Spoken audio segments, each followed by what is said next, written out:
I think it is clear to believe in the power of ideas. Fresh thinking of the Manhattan Institute.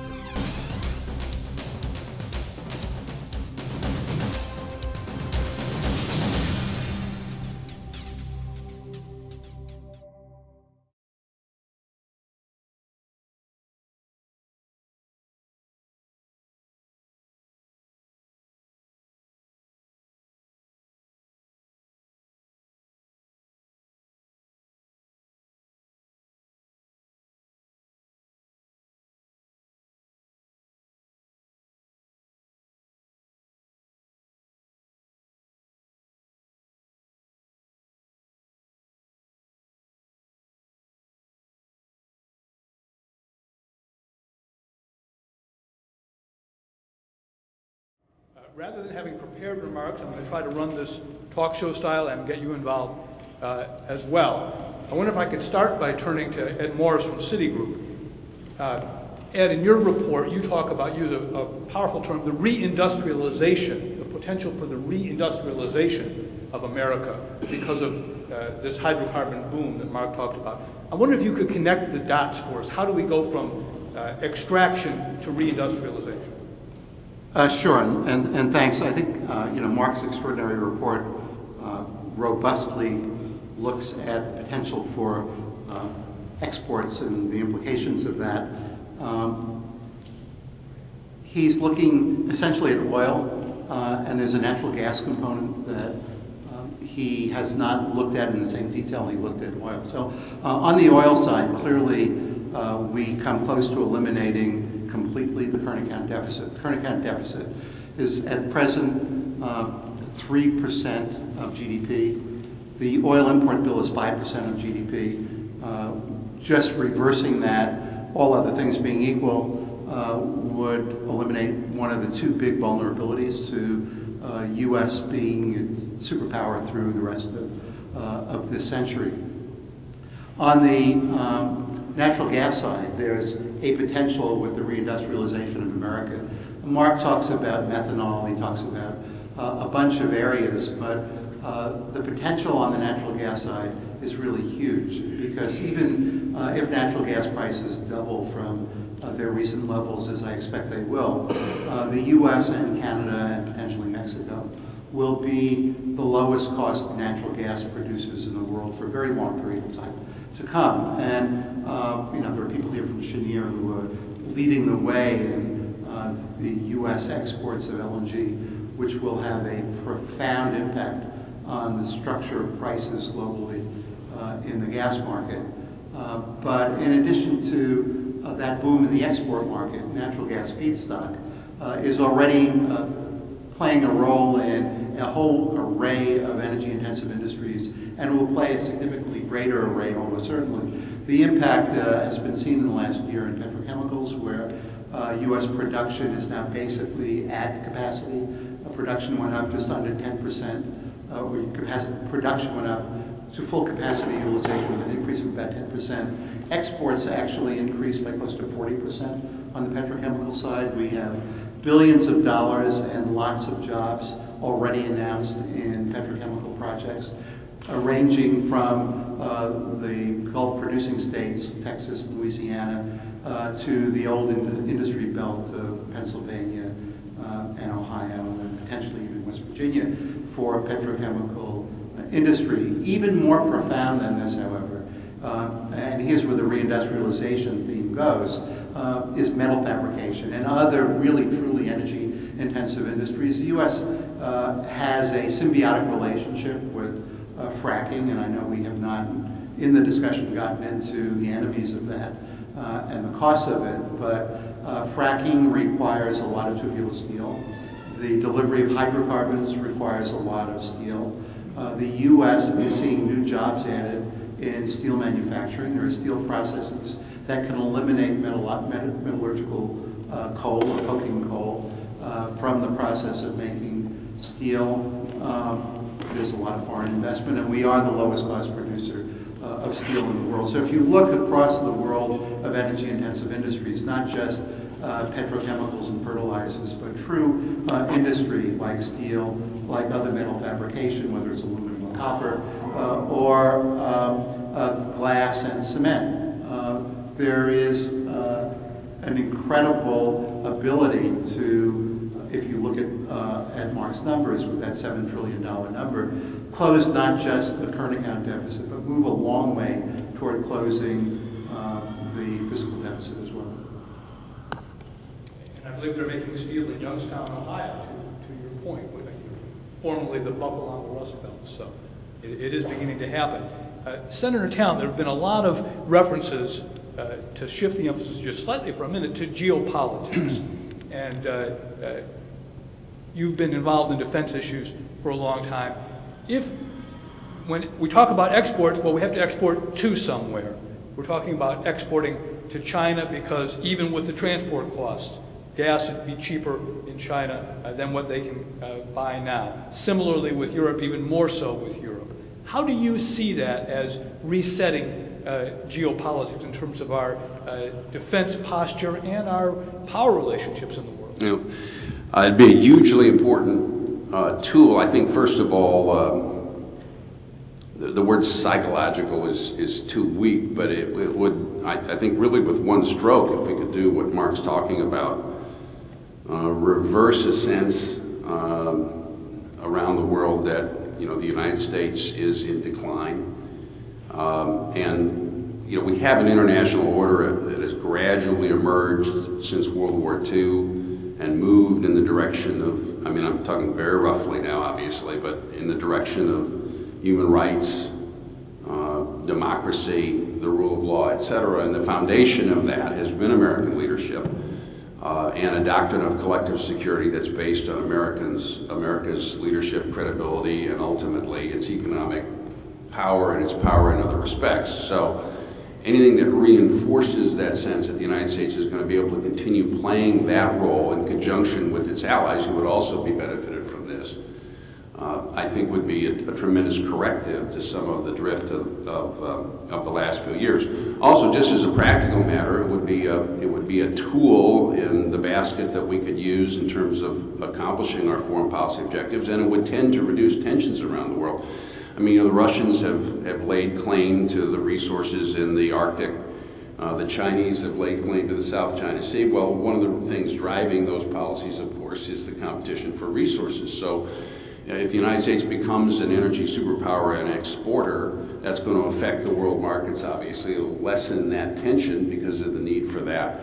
It'll alter the parameters of our relationship with China. People have written, of course, over the decades that much of the money we have exported to the OPEC countries has found its way into the coffers of movements that have been trying to attack the United States. Well, obviously, it's going to have an impact on that in terms of dealing with the Bolivarian movement in South America, which is financed a lot, of course, with energy dollars. It would have a big impact on that. So whether any of the primary goals of our foreign policy, you know, to protect defending the homeland, protecting the freedom of access to the common areas of the world, minimizing conflict in crucial parts of the world, it would be an important tool, I think, across the board for all of that. A tool not just to protect the United States, but I think a tool for peace. And also, of course, to the extent that it contributes to prosperity around the world, one of the things we have tried to do in this emerging international order is to take care of the basic humanitarian needs of the world everywhere we can find it. Well, of course, access to affordable, secure access to affordable energy is directly, I mean, connected to the index of human welfare in very basic ways. I mean, if you want to reduce child mortality, increase nutrition, all of that, one of the predicates to it is in that society or that culture having access to energy. So all of this is linked up. I can just, and those are just the benefits we could foresee. I'm sure there are many that we couldn't. At the same time, to Mark's point, that this may not happen, it won't be inevitable, or it could be greater if it were promoted, and Mark used the phrase public policy, which is of interest, obviously, in this setting. One of the points that Mark makes in the report that he didn't touch on in his remarks is the idea of an enhanced federal permitting process for energy projects. And his model in this and not just because he's originally Canadian, but because he's looked at what's going on in Canada and admires it, is the Canadian so-called one project, one permit policy that's been adopted by the Harper government. And that's why we asked Minister O'Shea to be with us to talk about how that's working in Canada and what the effects of it. Thank you, Howard. First of all, I'd say welcome very much the report. And if the question is about political will, does North America want to ride on the potential of what we have in terms of resources, in terms of oil, natural gas, coal, I'd say the answer is yes. And I'd say the answer has been very clearly yes from the Canadian government. In fact, when this government came in, when we were engaging with the new Obama administration, it was very clear that we wanted to highlight the fact that here in North America, we have a very integrated energy marketplace. That Canada is the largest supplier of oil, electricity, uranium, and it's an integrated marketplace. And if you look at, as Mark has in the paper, where our country stand on all of this stuff, it is pretty amazing in the sense of oil. The U.S. is the third largest producer. Canada is the sixth. We have the third largest amount of reserves in terms of the oil sand. On natural gas, U.S. is first, Canada is third. On electricity, U.S. is first, Canada is third. So the potential's there, and we have expressed a tremendous interest in terms of working with the U.S. in terms of enhancing this integrated market. And we're all for exports. In fact, Canada has coined a phrase probably not heard outside of Canada, but we get tremendously excited about it in Canada, that we are an energy superpower. Now, compared to the United States, you guys should be really flaunting that slogan and taking it, although that might be intellectual property infringement. But we have been using it, energy superpower. The second point I'd say, just in terms of political will, is I think this government, and since it's had a majority, has made it very clear that competition in the global marketplace is very critical in the future. And this government sees North America as the platform in terms of being competitive in a global marketplace. And it has taken a number of measures in terms of its economic plan to situate Canada going forward. So after years of stimulus, which came after years of 11 years of budgetary surpluses, the government is moving in terms of consolidating its fiscal record, and we hope to be back to a balanced budget in 3 years.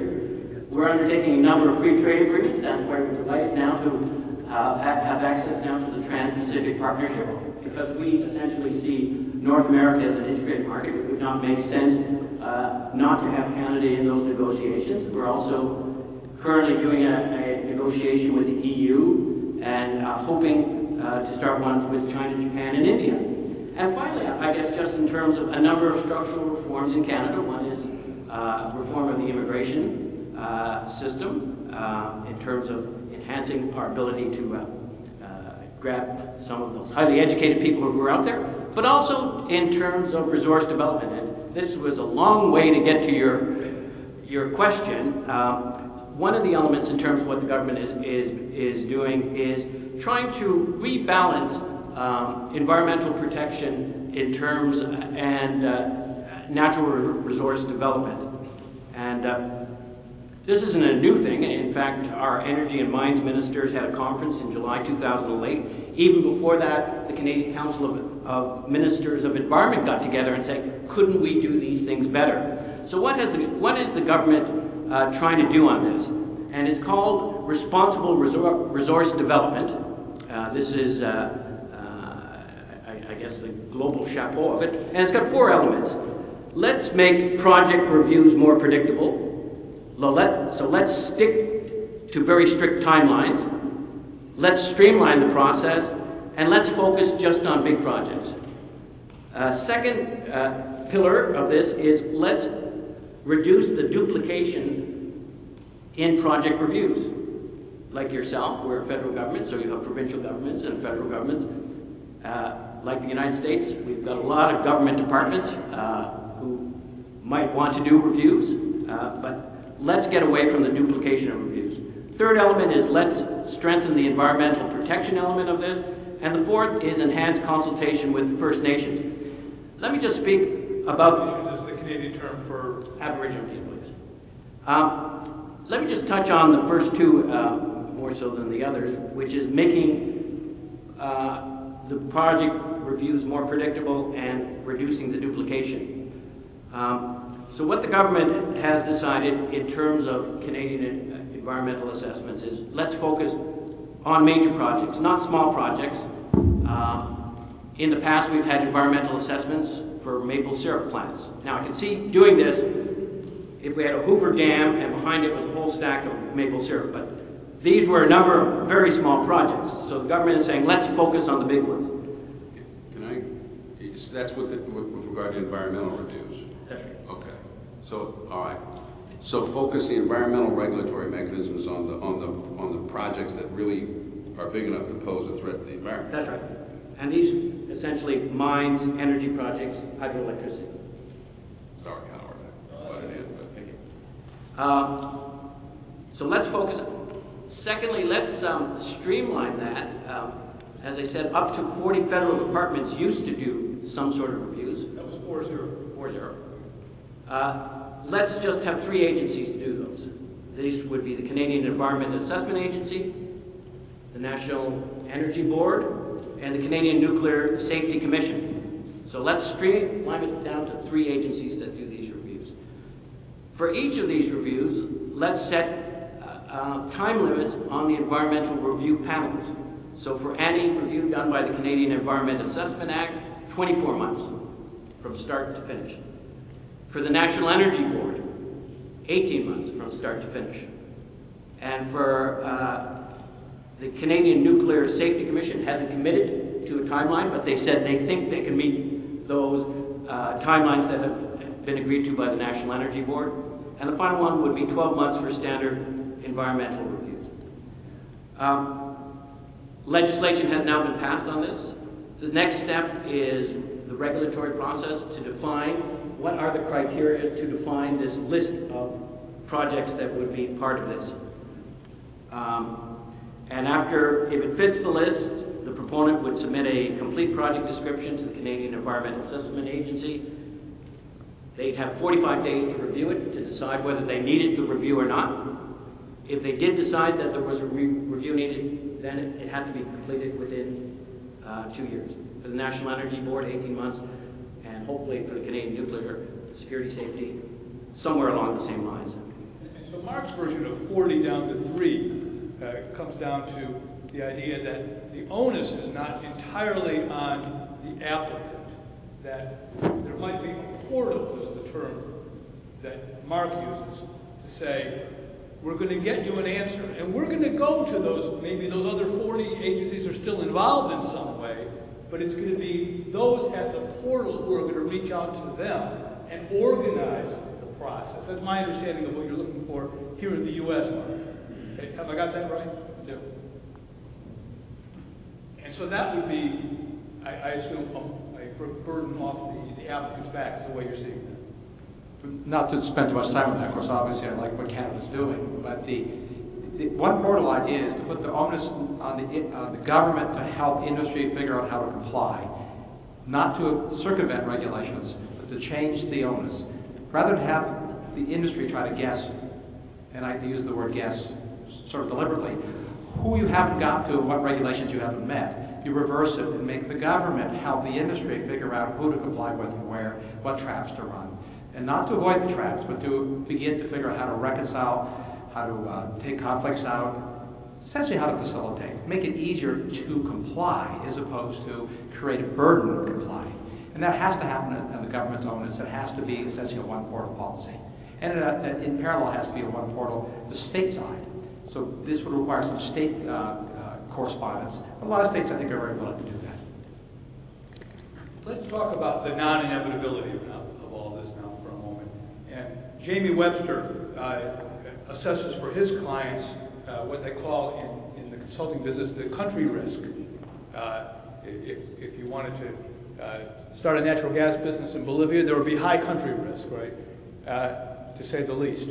What would you, and I'd like to get Ed Morse and Robert Bryce in on this as well, How would you think about the country risk here in the U.S., if that's an appropriate term to the kind of vision that Mark is laying out? Sure. Yeah, we do look at country risk around the world, and previously the United States was kind of a, almost off to the side sort of country, something that we didn't really pay attention to. It was more of a benchmark for other countries. That has changed now with both the expansion in production, but also the other change, which is actually irritating some West African oil ministers, that the United States used to be a source of capital from the oil and gas sector that was then reinvested in other places in the world. So money would be pulled out of the U.S., out of the Gulf of Mexico, and invested in West Africa, the Caspian, the Middle East. That has now reversed, and you actually see West African funds now actually moving into the United States. So the United States is actually now becoming a major sink for capital. These are for not just U.S. oil and gas companies, but oil and gas companies around the world are flocking into the United States. So there is increasingly a recognition and a desire to understand the political risks and both the entry risks, the export risks of the United States. So while we look at the United States, since we're looking at every country, obviously compared to an Iraq or a Venezuela or a Bolivia, the risk is extremely low. But there is still some risk that we focus on. And a lot of that is focused on both what we call regulatory burden and regulatory uncertainty. This is both a divergence of perhaps policies at the federal level versus state level, how sustainable those are going to be, and if there's going to be any changes there. This is really, really important because all of the plays that we've developed in the United States have not been created by the Exxon Mobils, the larger sort of companies that can really handle a kind of a high regulatory, maybe cost burden or time burden. Generally, a play is created by a couple of pioneer companies that move into what would otherwise be termed, a goat field. You have no idea if anything's there. They move in there, they have a couple of strikes, suddenly all the mom and pop sort of organizations come in there. And those are the guys that actually develop the field. The Exxon Mobils and the larger sort of companies are extremely competent, but those are the companies that are really good at large energy production facilities. And so they are not used to taking risks where you just, well, that well didn't work out, so we'll just drill another one, and we'll drill another one, and we'll drill another one. Instead, they want to study it because they don't want to make the risk, and because generally their wells are extremely expensive. So they don't want to have that extra cost of something not working out. Whereas the mom and pops just drill and drill and drill until you find the sweet spot, and really start to bring a lot out of that. In terms of the other risks that we see, one of this is also export risk. The United States, while we, on a WTI basis, our oil prices are extremely low, that doesn't necessarily benefit the producer. That is a discount there, and it doesn't necessarily benefit to the consumer either, as it does with natural gas. So that's another place that we see some risk for the United States for the next several years. Well, let me be more specific in terms of policy risks for Ed and for Robert. The New York Times on Saturday had an op-ed by two scholars who were pushing forward the idea of a carbon tax as the best way to raise revenue in the American economy. Would a carbon tax put the kibosh on the vision that Mark Mills and you yourself, Ed, have put forward? I don't know how to answer that question because it depends on how the carbon tax is imposed, and if it's a consumer burden or a producer burden makes a huge difference. If it's a utility burden or a refiner burden also makes a big difference. I'd say that a carbon tax could be created which would be neutral to positive with respect to the development of these resources. But I do want to make a couple of observations on these risks, if I could. Canada is not a model for everything. There are a couple of really difficult parts of the Canadian environment, including First Nations protection. It is totally irrational for Canadian production to be looking for an export market out of the Gulf Coast of the United States when the highest netback Canadian producer can get would be in the Pacific Basin market. And while there might be a pipeline built to the Pacific by 2017 or 18, I would not bet a lot that that's going to happen in that time frame. So the Canadian domestic environment is got a lot of regulatory risk in it. The U.S. environment has fiscal stability, which is a major attraction, but there are a significant number of risks. The Macondo explosion is something that confronts everyone. It was no producer's fault that the U.S. was a third world country when it came to regulating the mineral resources of federal lands and offshore. You know, the fact that the Department of Interior had a wonderful expose on collusion between companies and government officials, bribery and sex scandals in the Department of Interior, not picked up in the 2008 election year for whatever strange reason, but resulting in an explosion that caused a 2-year moratorium on drilling. That's a big risk. The U.S. has incredible state regulatory risk.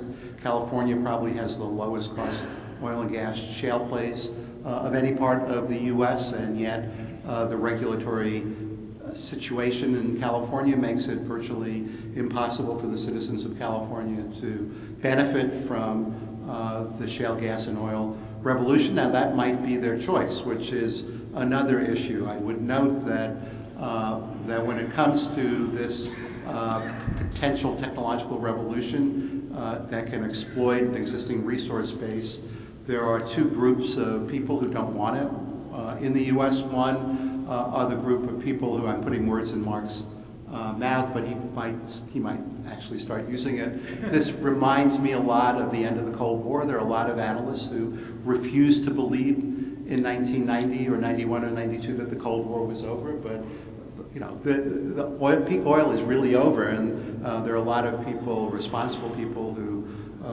don't want to believe it. If you do believe it, it has a lot of interesting consequences.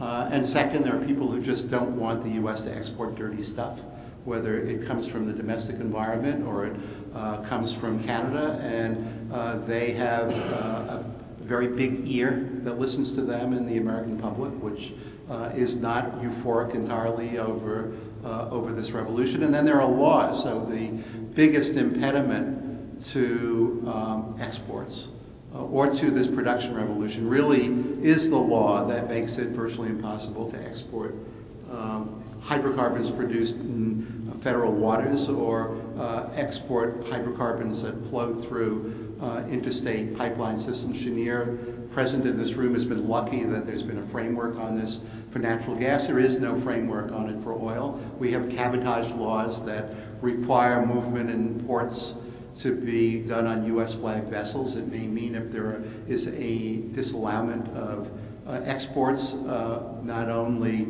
lower revenue benefits for companies, but companies being trapped by the cabotage laws and having to get even a lower discount on their production because they have to move whatever they produce to the West Coast through the Panama Canal or to the East Coast by barge and ship on U.S. flag vessels. So there are challenges in the Congress and to the President on streamlining and changing regulations and laws that have a number of significant obstacles in it, because the American public is not just wholly in favor of achieving the results that Mark has outlined. Right. Can I jump in? As you point out, export would actually require, in many circumstances, a presidential waiver. It's at a very high level of presidential waiver in some cases. I mean, even the production in states, Texas and Louisiana in particular, or Pennsylvania potentially, requires a waiver because these are short supply commodities, and unless somebody changes the definition of what's a short supply commodity, the exports will be challenged. So the details of undoing the structure of law and regulation that was predicated on the Cold War, if you will, is not a small matter. It's not a small matter, and I think it's of note that the new administrator of the Energy Information Administration twice, I think last week, made public remarks about it might not be bad to look at exports and what it would do for the U.S. If I could jump in, Yeah, just please, to, Robert, to, and on this we're risk talking and the other focus. risks. Thank you. Mark's comments about the North American Energy Colossus. Clearly, the part of this recipe that is under the most constraint is Mexico.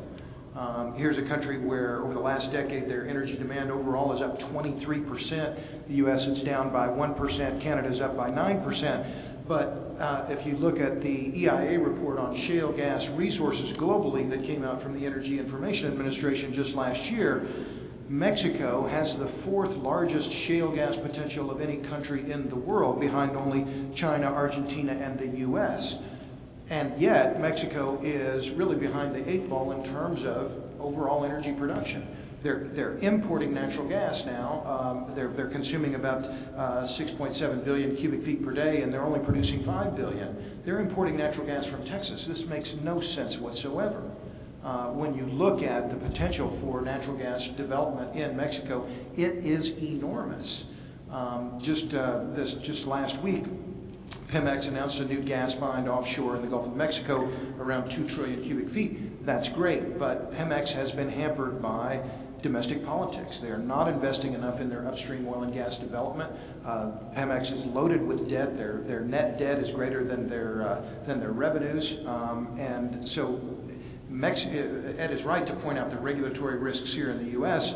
It's good that Canada is trying to streamline their process, but the real question mark in terms of what will happen in the near term for Mexico is whether the Mexican Congress will finally reform some of these laws that are keeping foreign investment at bay in the oil sector, but more particularly try and allow more upstream investment in natural gas, because Mexico's potential there is enormous, but it's simply not being tapped.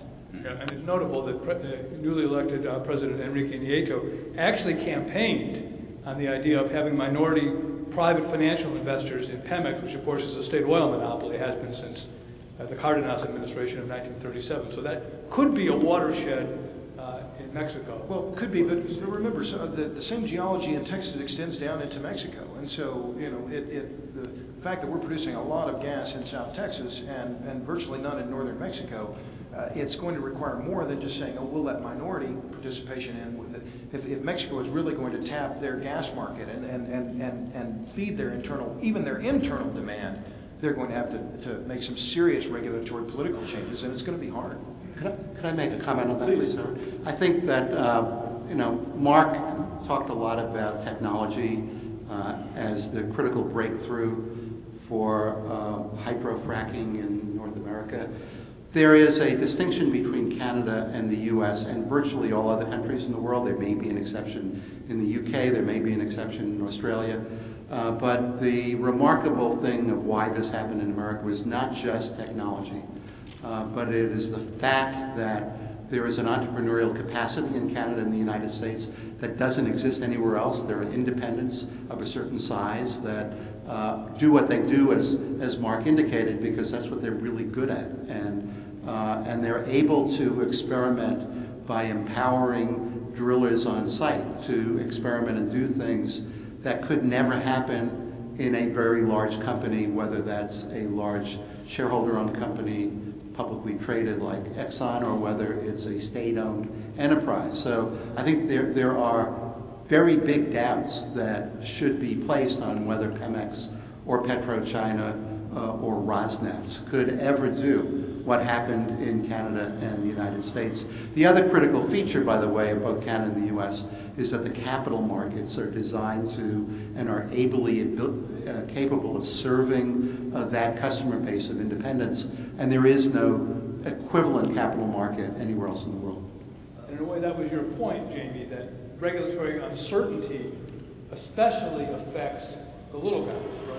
Yeah, and the other thing that the United States has that a lot of these other countries don't have is, feeding off what Ed was saying, was you've got a substantial pipeline capacity that is built all around the United States. So no matter where you put your well, you're generally Keystone was not the first pipeline ever to be built. No. Not even in an aquifer. Yeah, you've got a couple of other ones. Like about 100,000 yeah, miles? well, around 450,000 miles of pipeline in the U.S. So you've got that capacity. You've got the companies that are able to get in there. The other thing that's really important that is critical for the United States that a lot of these other countries don't have is a landowner can sell his mineral rights, and so there's an alignment there. They have an interest in having that. Yes, there is some political issues with that, especially if your neighbor sells it and you didn't get a chance to. But there is an alignment of interest with that, so that you can get the facilities built. And the other advantage to that you don't see like in Poland is because they are landowners, single landowners. Generally, the block sizes are much smaller. And And while larger companies don't necessarily like that, a smaller company does, and it also allows lots of companies, instead of just one company in 100,000 acres, you might have 20 or 30 companies. If ExxonMobil was here, I would say, the strategy you should take in Poland is break up your 100,000 acre blocks and bring in 10 or 15 U.S. companies and let them go to town. We'll give them that message. Senator Talent, I want to return one last time to the geopolitics, and then I want to bring in questions from the audience here. I mean, can we go so far as to say, or is it actually unrelated to talk about marine patrols or naval patrols in the Straits of Hormuz? Do we really connect the dots between what we're talking about and the flashpoint in the Middle East, or is that going too far? Oh no, I think there's definitely a connection. I mean, look, one of the objects of our foreign policy, first of all, is to prevent hostile actions that effectively, attack the American economy, and second is to,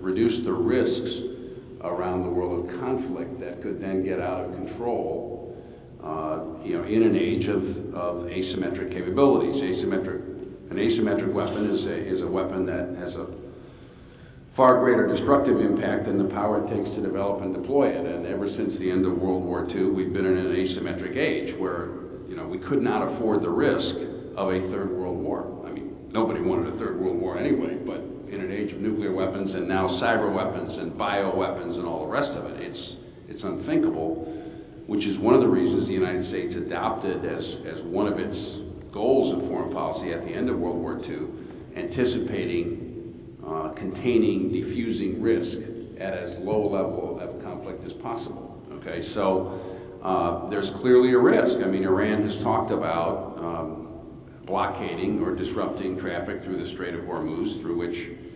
35% of the oil traffic goes, and 85% of that traffic is headed to Asia.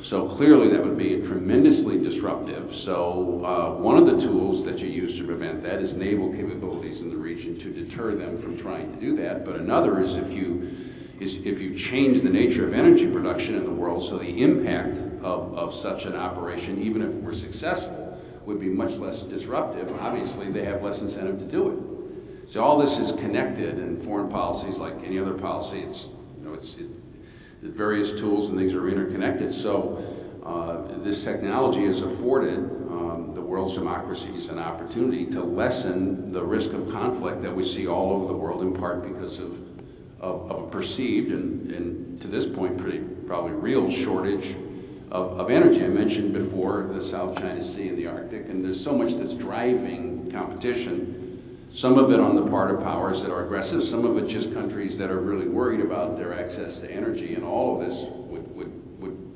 tend to be diffused and minimized, along with the risk of conflict that goes with it, with this kind of production. I wish we had a microphone that circulated, but we've got only one microphone up there, but it may be possible that we could just hear you from your seats if you spoke loudly. It's not that big a room, so the floor is open to questions. Yes, sir, the second row.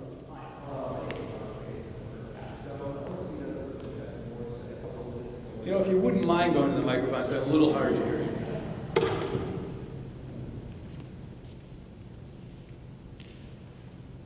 Isn't this where the reporters line up in a long line behind him? So you feel free to do that. I'm Robert Reeds from Capstone. I want to seize on something that Dr. Morse said a few minutes ago regarding the policy on oil exports and how it's very restricted. I mean, there are certain instances where you can export oil, but for the most part, it's pretty restricted. I understand the business dynamics of supporting an adjustment to this policy. What I don't understand are the political dynamics. I think that it would be very difficult to sell something like this to the American people, and I just wanted to get the thoughts of the panel, something like that. Right, well, I think I might turn to, Robert, you seem like you really want to get on that one. But I want to turn to Senator Talent as our... Why did I think the political question was going to be directed to me? No. Well, because just a quick point in that we're already exporting about 3 million barrels per day of refined product. So I understand some of the, I'm no expert on the politics of what, whether we'd be exporting crude or not, but American refiners are among the best in the world, and that's why we're exporting a whole lot of refined product. We're importing, yes, we're importing a fair amount of foreign crude, but we're turning it around and shipping it back out again. So there's a lot of exports already. But is it a political third rail to export, Senator? I think my gut reaction to that is a lot would depend on the price of gasoline at the pump. And what people perceived was going to happen with that, because they would draw a connection, you know, even though we know it's a world price, and so the connection is not as direct as the average consumer or voter. You know, and some of this is your approach to politics also. A lot would depend on whether this was part of a package of policies that was fully explained to the extent it was bipartisan, so that people on both sides of the aisle had their own leaders reassuring them. So I wouldn't say it's a third rail, but I think it would be a challenge that as you were doing this new set of policies, you would want to address. For both oil and natural gas? I think oil more so because of the price of gasoline at the pump, which, I mean, they pay. Many of the voters, they pay and they get that directly. But, you know, let me add one other thing. I love the line from Drucker about all I do is predict what's already happened. I do think there's a growing consciousness that things are changing. We can't predict the impact politically or culturally of a basic change in underlying assumptions on this issue. And so that's why it's difficult to predict, I think, the political consequence of a particular policy or a particular change. If this happened the right way and people really saw it as a good thing, I think it would be much easier to propose something like that. Yes, Kevin. Just like to say, in the 1980s in Canada, if anyone proposed that our oil should be shared with the United States, that was a third rail. I mean, at a certain point in time, the export of Canadian oil was a very sensitive political issue for the government. And even in terms of the signing of NAFTA, that would allow the export of oil, big issue. Now no one questions it. The other thing I'd just say in terms of public perceptions, I bet if you were to ask most Americans, they would not be aware that they are the third largest producer of oil in the world. I bet if you ask most Canadians, they would say, oh, Canada produces much more oil than the United States, when we all know that is not the case. So there really is a perception issue. And finally, just on technology, it is absolutely incredible just the advances in technology, fracking. But even in terms of the oil sands, and sometimes we're dealing with what our ambassador calls frozen facts, but in the 20 years, because of technology, the greenhouse gas emissions from 1990 to 2008 have been reduced 29% in terms of the oil sands. So that right now, in terms of their life cycle, they're about 6% more than your average basket of crudes. In fact, there are some crudes in California that produce more greenhouse gas emissions than the oil sands. At one point in time, it took 8 barrels of water to produce 1 barrel of oil sands oil. Now it's about 1 to 1 or 2 to 1. So all that through technology. So I think technology is really stupendous in terms of what is happening in this field and presumably in other fields. Of course, natural gas is a lower carbon emission fuel than the coal that it's replacing. Ed, in your report, you use the term, in response to the gentleman's question, resource nationalism. I think that's what he's talking about. What is it, and how do you think about the question in that framework? Yeah, well, it is part of resource nationalism, but in practical terms, this is not going to arise as a, yes, we've got to do it, or no, we're not going to do it. It's going to arise as a very practical problem related to very practical issues. So the U.S., and let me outline what I think is the plausible scenario. So the U.S. used to import 2.5 million barrels a day, roughly, of light quality, West Texas Intermediate quality, or Brent quality crude. Last year, the average of that import level was down to like 750,000 barrels a day, and I may be off by a little bit. Roughly half of that imports came into the U.S. Gulf Coast. Roughly the remainder went to the U.S. East Coast. By the end of, or sometime in the middle of 2013, before the end of 2013, the U.S. will no longer import light sweet crude into the U.S. Gulf Coast. And the surplus will begin to emerge at that point. And incidentally, there's another tangential issue related to that. Some 40% of the U.S. Strategic Petroleum Reserve is light sweet crude stuck in caverns on the U.S. Gulf Coast.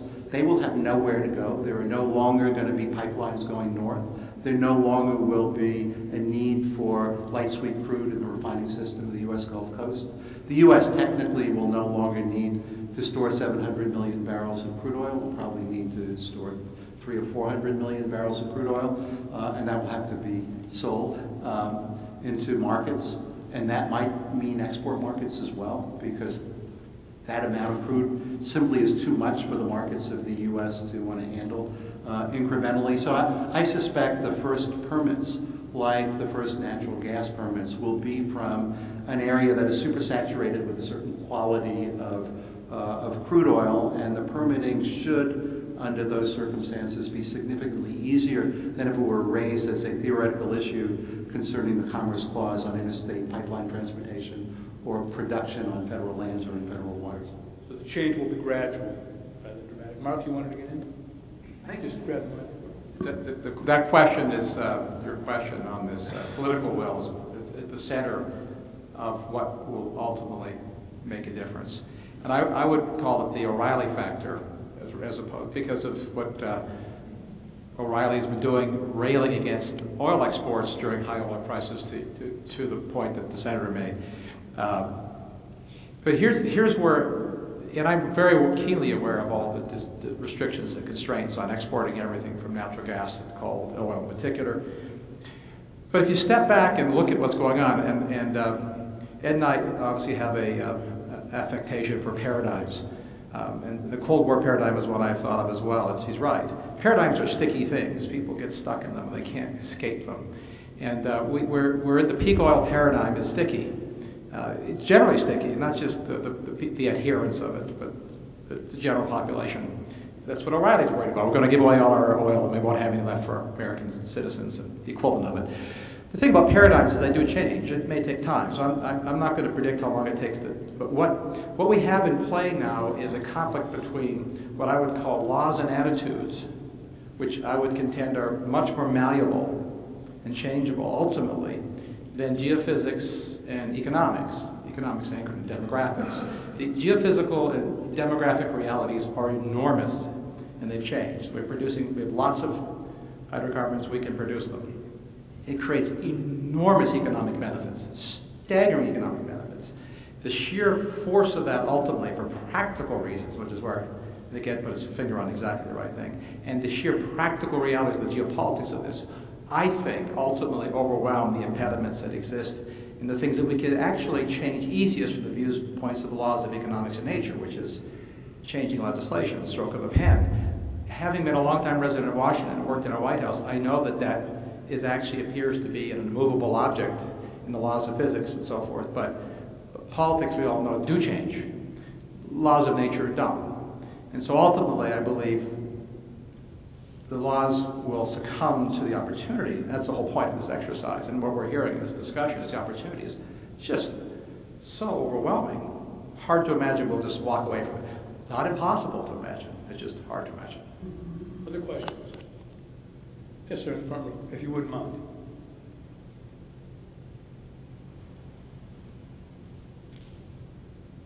Matt Leggett with the Senate Republican Policy Committee. I think we all agree that we've got tremendous resources, tremendous potential to affect foreign affairs, tremendous potential to create jobs, boost the economy.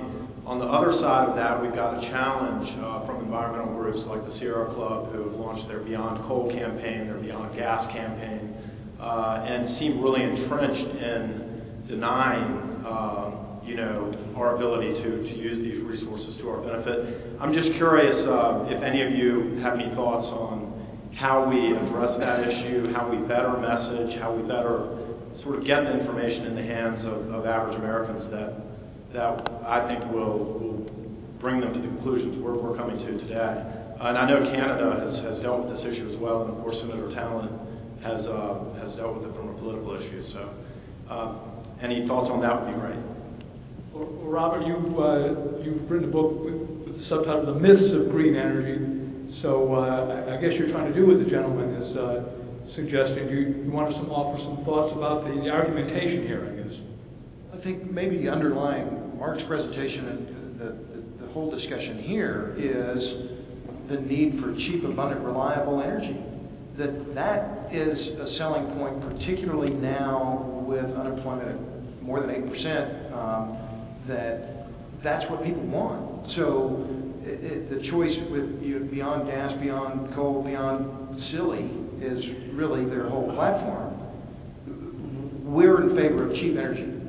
And I think that has to be part of the top line discussion, is we want to bring down the cost of energy for everyone because it's good for everyone, it's good for the whole economy. So, and I think to Senator Talent's point, it's not just good for the U.S., though, it's good for the rest of the world, where you have billions of people living without access to clean cooking facilities and electricity. Jamie, to that point, there is a proposal, and the President has made this proposal, to eliminate subsidies for the oil and gas industry. Would that be a game changer? Would that undermine, and in part that's predicated on a preference, I suppose one might say, for other sorts of investments. How do you think about that? I guess it depends on what sort of elimination you're talking about. If you go with the more politically perhaps viable and still exciting for Americans that we're going to reduce all of these subsidies for oil and gas companies, but at the end of the day, you're really only going to do it to the big 5 or 6, then it's really not going to make that big of a difference. But if you actually do something that actually permeates down, and so that the little mom and pops have to do, additional hurdles that they have to accomplish, such as EPA's recent ruling on clean completions. Those are the sorts of things that do end up having an impact. Real quick, clean completion. So this is when you do a completion on a well, you've got to be able to capture all of the gases that come off at that point at a certain point in the future, and that's an additional cost. Or that is, especially if you're not, if you're trying to pull off oil and you don't have a natural gas pipeline or something like that to pull it into. It just raises the cost. And again, these are small. When you're talking about the development of these plays, these are small players that actually need much higher prices than you're seeing right now on the natural gas side, and every dollar that they can get on the oil side, because they don't have the economies of scale, they don't have the efficiencies, and so and these are the guys that develop the plays. You don't develop the plays, then you in a few years you do get to that point that O'Reilly's talking about, where we suddenly don't have enough in the United States, because you've got to be able to both have the hydraulic fracturing, still be able to have some capacity or a capacity to be able to use that, and have it unleashed not just to the big companies, but to these little guys. So, Mark, but the implication there is that there's going to be a pushback on your vision, if you will, from those who think it is just deeply ungreen. And I wonder how you would respond, because that's really what the gentleman's talking about. At the highest level of abstraction, the response would be, we could be adults or not, with respect to reality of the future. The world will consume more hydrocarbons, whether we exist or not. That's happening. So that's not debatable. We're not able to change the rest of the planet in any meaningful way. So the additional consumption of oil, gas, and coal is occurring and will occur. So then the only debate is not about whether there should be more alternatives. There should be. We should keep developing them. We can afford to develop them the wealthier we are. But there'll be lots more hydrocarbons produced and consumed. So the only debate is whether we participate in that market. We could choose not to. We could choose to not produce any for the rest of the world, export no coal, no oil, no gas. Our coal exports are up, of course, significantly. It's a choice. It's an economic choice. It's not a decision that will determine whether the world consumes them or not. It's a decision of whether or not we get the economic benefits. If the argument is, well, we shouldn't, because the world shouldn't consume hydrocarbons. That's a nice, theoretical argument to have in a high school class. But it has no meaning. The world's consuming them. So I recognize that debate. I've debated the Sierra Club, the Audubon Society, the Union of Concerned Scientists, all flavors of environmental organizations for a lot of years. And it's fine to have a debate about how do we best do it? How do we do it cleanly? How do we do it efficiently? And I would argue the United States and its industries are the best in the world, both in terms of pioneering the technology, doing it efficiently, and doing it in an environmentally sensitive way. No one is better. No one has pioneered better technologies yet. It fails. Wakanda well being an egregious example. We're not perfect. I mean, engineers do fail. But when you look at the sheer magnitude of the production capabilities in oil, gas, and coal, and the very small number of accidents and spills, I mean, when you juxtapose those two together, it's a staggeringly good success record. Not perfect, staggeringly good. Who better to do it better in the future than us? And who better to take advantage of some of the economic benefits than us? To pretend the world isn't going there is not naive and myopic. It's just wrong and silly. And just, you glossed over, but very quickly in the report, you make the point that the creation of wealth, if we're a richer nation, we can invest in research and development for the greener technologies too. But you're also making that point. Sure. I've been a long time investment advisor and investor in all manners of non-hydrocarbon energy technologies. I've traveled China and the world looking at everything, every flavor and kind of energy technology that exists. We can extract energy in all kinds of ways from the environment around us. Almost none of it is cheap right now. It gets cheaper because of technology too. So I'm very bullish on the very long term, and I'm a huge advocate for more R&D in these domains, fundamental material science R&D. For solar to get truly cheap, ultimately, there are a lot of breakthroughs that still have to happen, and they won't come from subsidies. They'll come from basic material science work, which will occur in universities largely, and should be heavily funded. And I guess I would say simplistically, without looking at the political and legal construct for this, I would say, in addition to a one-portal policy to help produce more hydrocarbons for export, we should also find a way to take a piece of it, tax a piece of it, and direct all of that to producing more scientists and engineers and more basic R&D in our university system on the basic material sciences that'll make it cheaper, better, easier to get more energy and use it more efficiently. So it should be, we'll call it a university tax. Because that's where we'll get the revolution. It's not because someone gives a few bucks either to an oil company or to a cylinder. I want more scientists, this is me, than I want cylinderists, because that's where the future changes. And it will change. I'm a physicist who knows that when any time a scientist says something's impossible, you know he's wrong. Engineers do incredible things over time. But the over time part matters. It's not going to happen overnight. In the next 10 or 20 years, we're going to lose a lot, we meaning the world, a lot of hydrocarbons.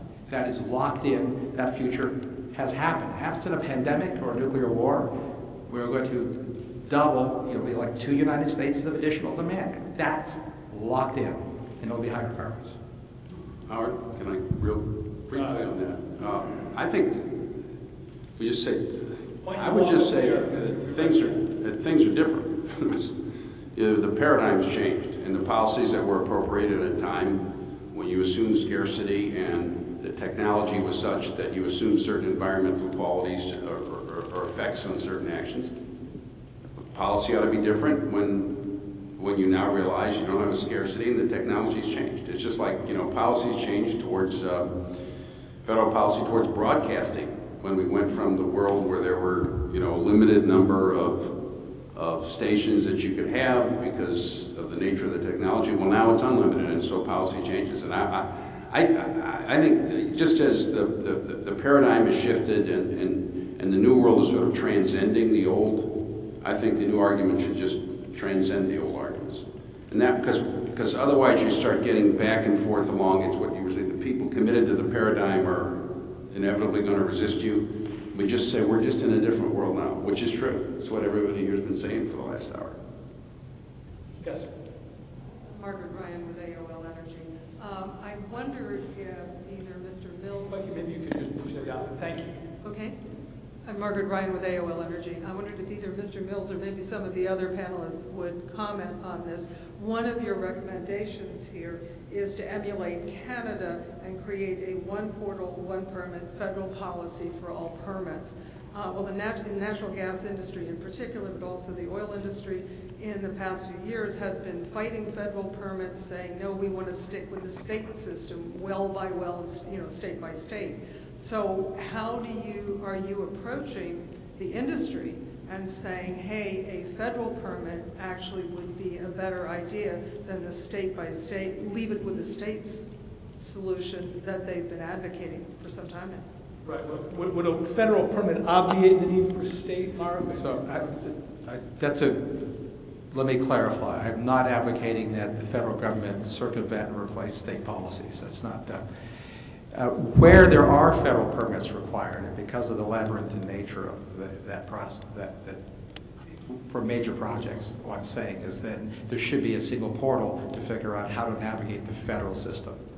That it should not supersede. In fact, I would emulate, I believe, correct me if I'm wrong, Minister, that in Canada, what the federal government has done is when it's looked at the conflict between the province, or in this case the state, and the federal government, when they're trying to accomplish the same goal, the federal government accedes to the local permit. So you don't have to have two permits to accomplish the same goal. If there are two agencies trying to accomplish the same goal, the feds default to the local, the state, or the province. That would obviously require, that would be more comfortable in our federal system, which is very similar to Canada's, and it would also meet the test of sort of a one portal. Clearly there's going to be some state-federal kabuki dance that would go on here.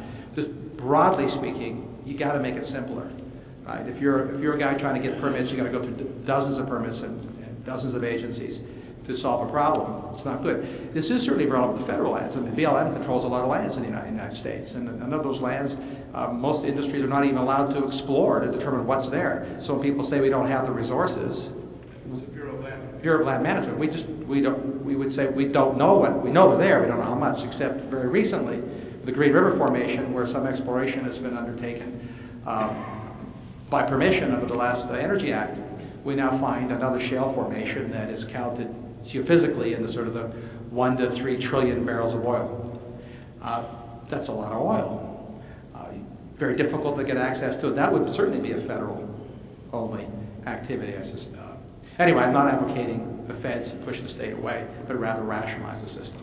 And I should point out that over the coming months, Mark is going to be working on what we're calling a blueprint for this regulatory reform, and he will fill in those details, and that's a helpful complication to point out. We appreciate that. If I can just add one quick point, I think Mark's last point, that's key, is rationalize the regulations. That's the essential part of this, because the Chamber of Commerce there, the 21st Century Energy Project, I think they calculated now 4 dozen different entities that have oversight over energy policy in the U.S. When you count committees at the Senate and House level, and then all of the different federal agencies that have some say in energy policy, it's just too many. So rationalizing the approach, I think, is the key, and that's where the Canadians are way ahead of us. Yeah, Kevin. Well, we're getting there. Just in terms Well, you're even of talking about it. We're not even discussing it yet. But as part of this, yeah, there is the notion in terms of this responsible resource development, sorry if I'm blocked here, but substitution or equivalency, in which if the federal government meets with the provincial government, the federal government can decide that the provincial environmental assessment is a substitute for the federal one as long as it takes into account the requirements of the Canadian Environmental Assessment Act. As well, so it would not be duplicative? No. As long as you take into account the concerns in terms of the Canadian Environmental Assessment, we will allow that one review to go forward. Or the government may decide that the provincial environmental assessment is the equivalent of a federal one, so it's essentially the same way of saying it's either substitute. You have the idea of substitution or equivalency, but the idea is to get one project, one review. No, Howard. Yes. As I said, people who've had questions about politics and communicating. This, to me, is the hard area in terms of communicating. How to get across the concept of transaction costs due to regulations, et cetera, not just in this field, but in many others, because it's the huge problem of modern government. I mean, we're still trying to implement regulatory policy through structures that are one was the modern regulatory, the Napoleonic age. I mean, it's hugely behind the modern economy, and it's having tremendous negative impacts, and often, as the point you is, returns nothing. It's duplicative. You pay all this in extra costs to comply with regulations that in many cases actually give you nothing in terms of improved safety or environmental quality or whatever. And if this could be conveyed to voters, because it's a tremendous win-win. I mean, if you cut taxes to increase economic growth, depending on how dynamic it is, you risk a loss of revenue, right? But if you cut regulations to get economic growth, and you're giving up nothing in terms of safety or environmental quality, it's all a plus. I mean, it's like a huge tax cut for the economy without having to deal with the consequences in terms of revenue. Right, so the key phrase I heard from you, Kevin, was substitution or equivalency. That's a very interesting phrase to guide policy going forward. We have time for one last question. Yes, in the second row.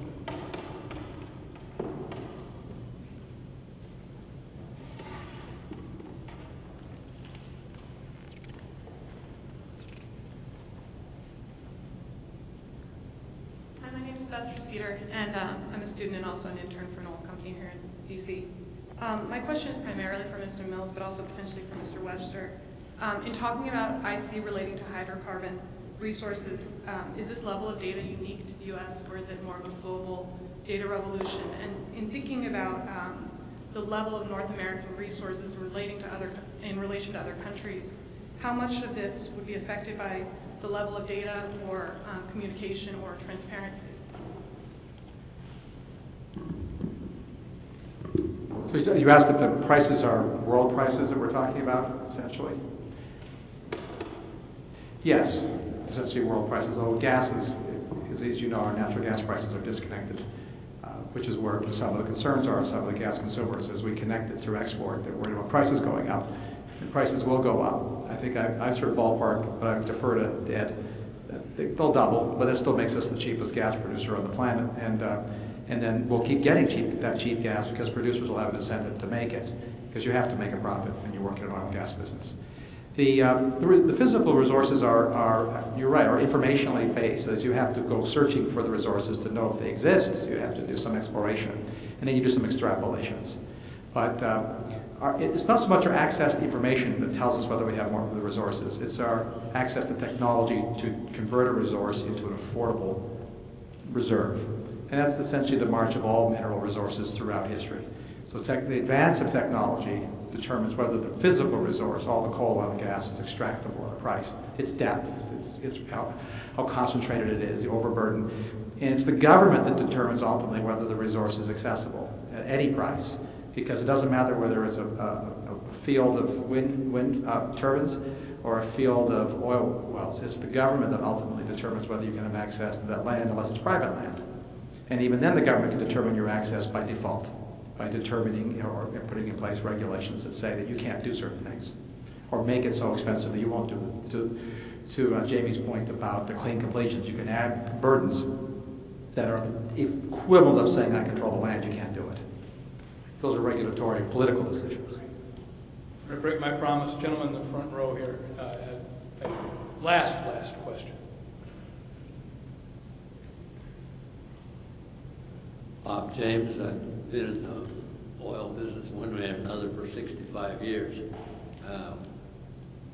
Nothing has changed that are important in the oil business in 65 years. It's all depends on price. And nothing has been said here today can be looked at in any other way than the price.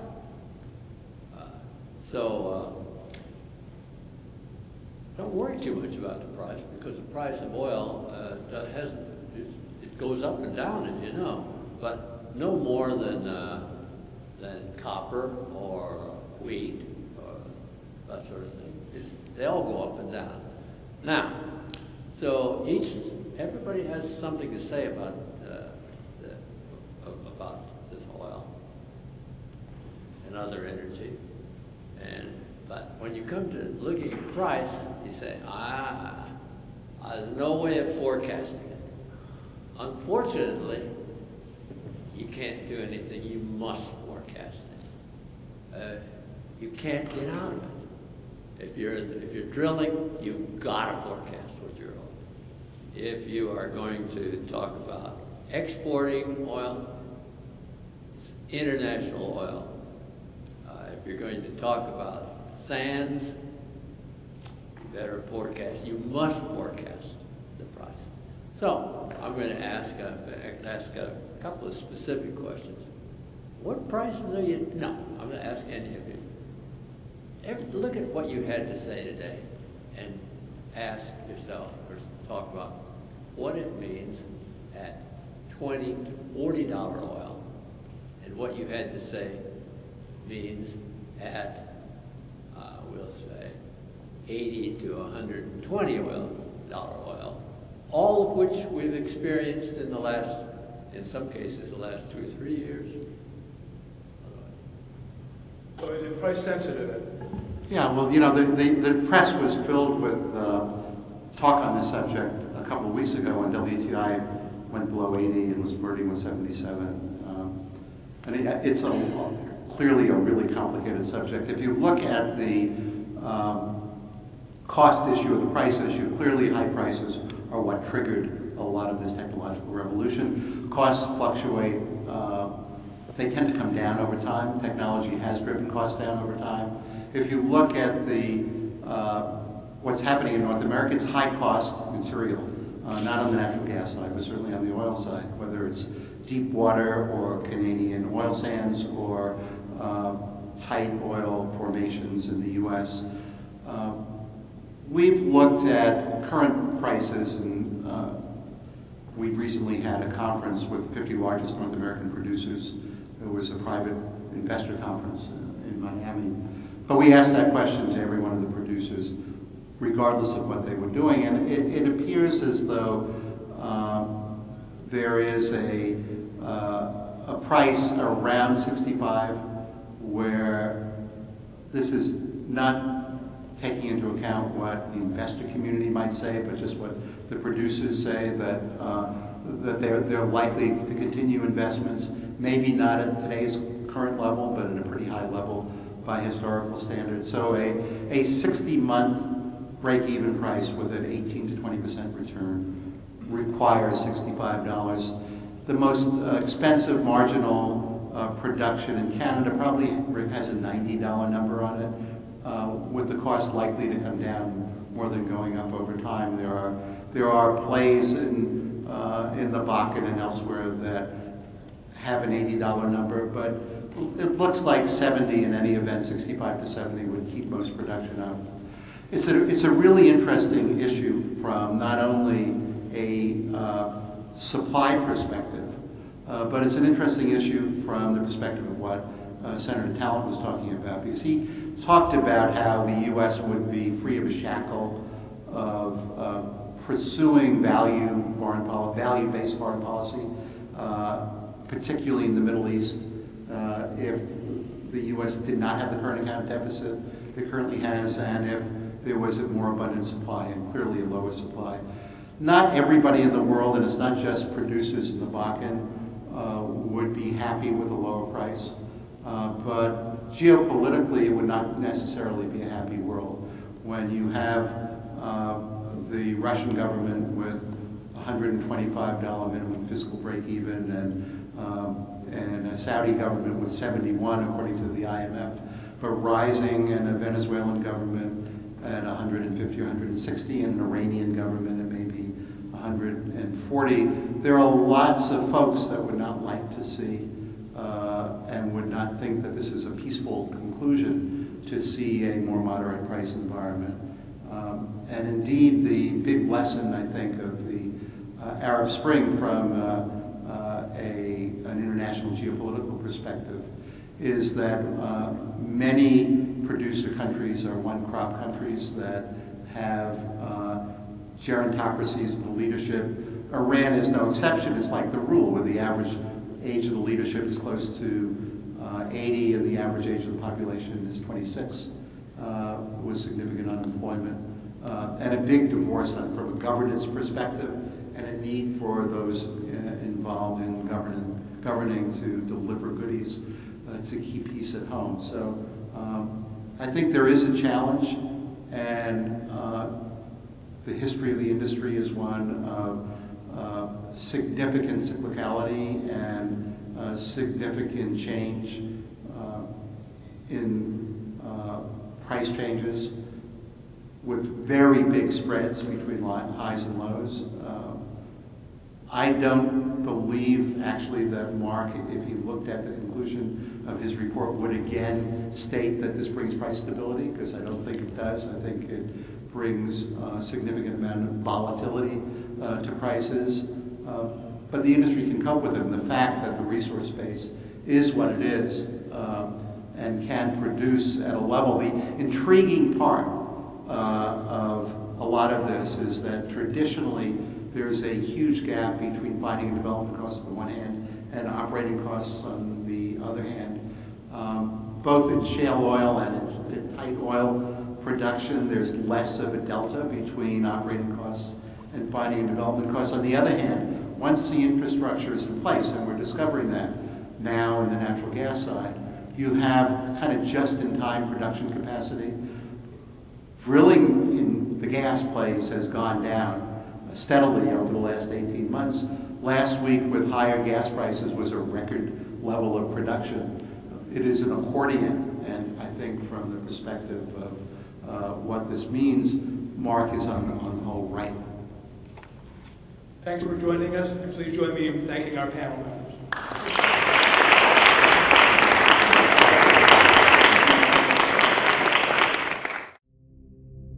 I think it is clear how fortunate we are to believe in the power of ideas. Supply the common sense and the fresh thinking of the Manhattan Institute.